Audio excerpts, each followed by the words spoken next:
Hi guys, welcome back to my YouTube channel. My name is Rachel. If you're new here, welcome. Don't forget to subscribe. If you're a returning subscriber, oh my god, you guys are the real OG. Thank you for always coming back.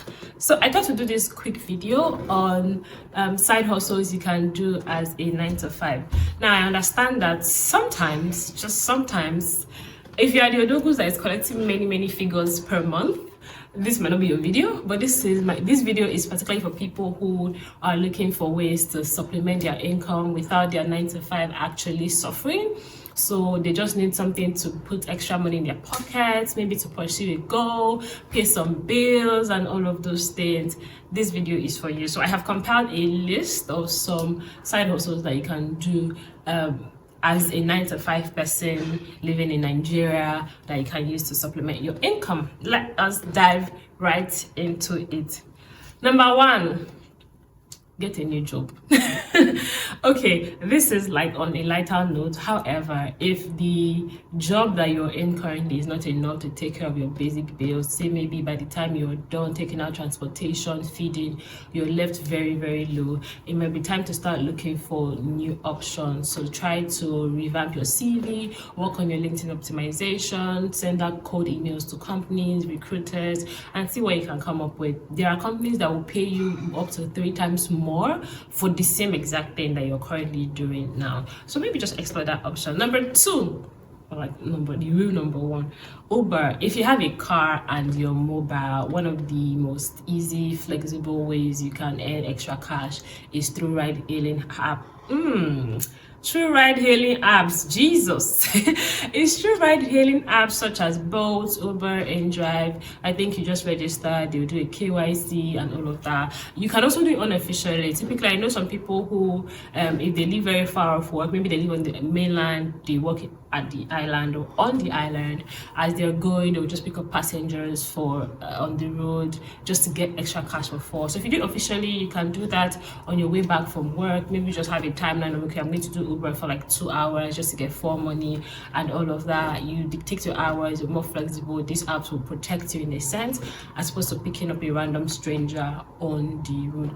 Be a good person. If you're not a good person, they will drag you on Twitter, and I stand for it. If you're not a good driver or you're trying to kidnap people's children, they will drag you on Twitter. But I don't believe we have those type of people here.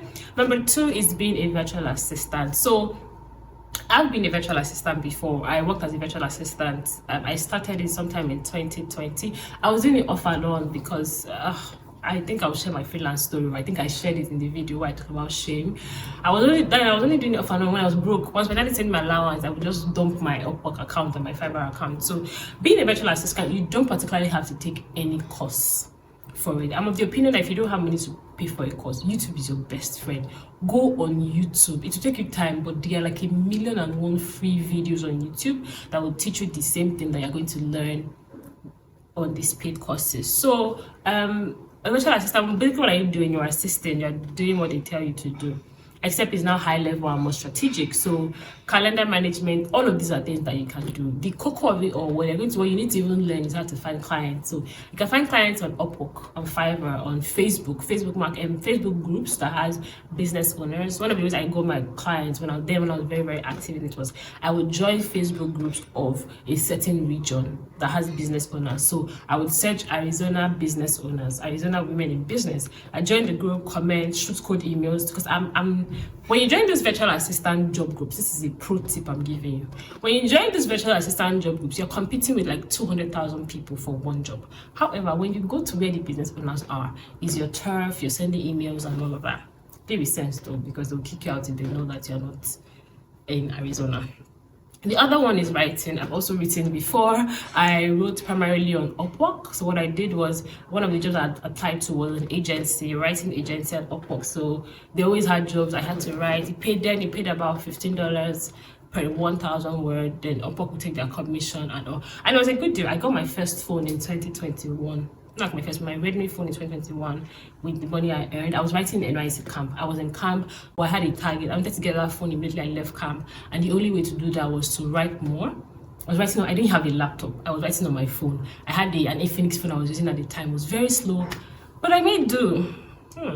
The next one is social media management. You can help business owners to manage social media. This one requires you to have a bit more knowledge about increasing followers, creating content, strategy, and all of that. But all of these things are things that you can also learn on YouTube. The next one is consulting. So say you're doing a business, you're working a 9 to 5 now. There is a consulting aspect of 9 to 5. For example, I'm in HR. I work as an in-house HR personnel. However, I can offer my HR services as a consulting package to other business. So I can help business owners who are looking to recruit. They'll pay me extra. I can help people who need to do their payroll, do payroll, they'll pay me extra. These are like all of the things. So if you have a skill in your 9 to 5 that you already do, you can consult with that skill for other business owners and get paid to do it. However, please take a look at your contract that you're not breaking any laws, any NDAs or non-competes. You shouldn't typically be breaking anything, but just to cover all your legal basis, take a look at your contract, get a professional to look at it for you if it's something that you can do. The other one is like product-based business, such as perfume oil, scented candles, and all of these things. But I would say that if you're doing a product-based business, do something that is perishable, particularly not long term, and that you can start with the environment that you already have. So say you are doing scented candles or perfume oils, for instance, you have a ready market in your colleagues, the employees in your organization. So if it's something that, if you sell something permanent now, like you're selling air fryer, they are only going to, one person can only buy one air fryer from you, or maybe 2 if they want to give it to somebody, or 3 at most. But you get what I mean? Like something that is quick, easy, you can say, okay, don't worry, take it now, pay me when they pay your salary. And the funny thing is, you know when they pay salary, so they can't owe you and not pay you because you all receive the same alert. You get it? And last thing here will be content creation. However, for this one, it doesn't pay early enough. Sometimes it can take a very, very long time. I don't think it should be a side hustle if you're not passionate about it. If you're passionate about it, go for it. But you need to show up consistently, deliver value consistently. Even before brands will start reaching out to you for collaboration, you have to put in the work. So these are just like a few I've put together. There are more, like thousands more. You can do research and all of that, but one of the things I just want to reiterate is, if you need to learn something new and you don't have money to pay for courses, go to YouTube. YouTube is your best bet. You would have to wade through thousands and long videos and all of that to get to the good stuff. You can find the good stuff early enough. However, it's free. It's free. Instead of paying 100,000, 150K for a particular course, just buy data and do YouTube instead. What those people will do is they'll help you streamline it. So it's not like their paid courses are bad, but they will help you streamline in the sense that all the things that you typically have to wade through, they would have waded through it based on their experience or whatever, and then compile the cost for it. But if you don't have money, you can't go and kill yourself. You cannot say you will not learn. YouTube, baby. Inside that money, do YouTube Pro so that you can skip the art part of it. Yeah. So I hope so what the side hustle that I particularly did when I was in school was I did virtual assistant.